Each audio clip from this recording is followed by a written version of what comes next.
Welcome to సనాతన ధర్మం channel. ఈ వీడియోలో దేహం మీద వ్యామోహం పోవాలంటే ఏమి చెయ్యాలో తెలుసుకుందామా? సకల వ్యామోహాలకు సర్వ వికారాలకు మూలమైన ఈ మానవ దేహం అనిత్యమని శ్రీకృష్ణ పరమాత్ముడు అన్నాడు. అదే విషయాన్ని సరళ సుందరంగా వ్యాఖ్యానించారు అన్నమాచార్య.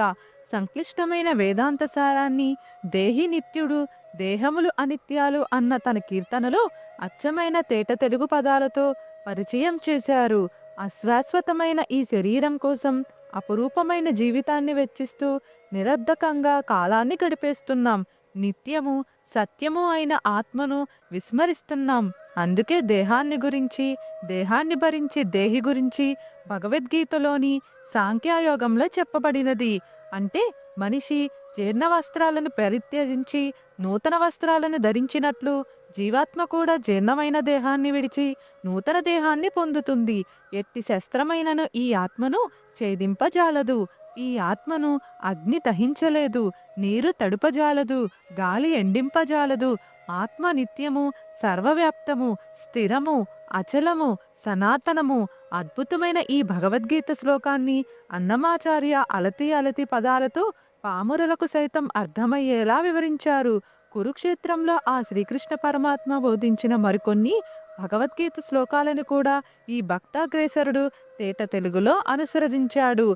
తనువు తలుకు బెళుకుల కోసం తప్పించే మనస్సును హెచ్చరిస్తున్నాడు అన్నమయ్య.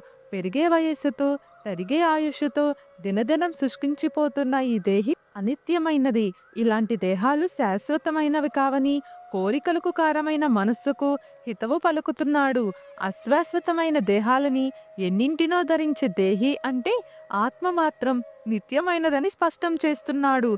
దేహి నిత్యుడు, దేహముల అనిత్యాలు, ఇహలానా మానస ఇది మరువకు. ముఖ్యంగా మన ఆలోచనలన్నింటినీ దేహానికే పరిమితం చేస్తుంది మనస్సు. అంతకు మించి ఆలోచించే అవకాశం ఇవ్వదు. అందుకే అక్కడ కురుక్షేత్రంలో శ్రీకృష్ణుడు అర్జునుణ్ణి హెచ్చరిస్తే ఇక్కడ అన్నమాచార్య తన మనస్సును అప్రమత్తం చేస్తున్నాడు. ఈహ అంటే కోరిక, కోరికలను కట్టడి చేయమంటున్నాడు. ఈ విషయాన్ని ప్రతి ఒక్కరూ అర్థం చేసుకొని జీవితంని ఆచరించాలి. అప్పుడే మనిషికు దేహం మీద వ్యామోహం పోతుంది.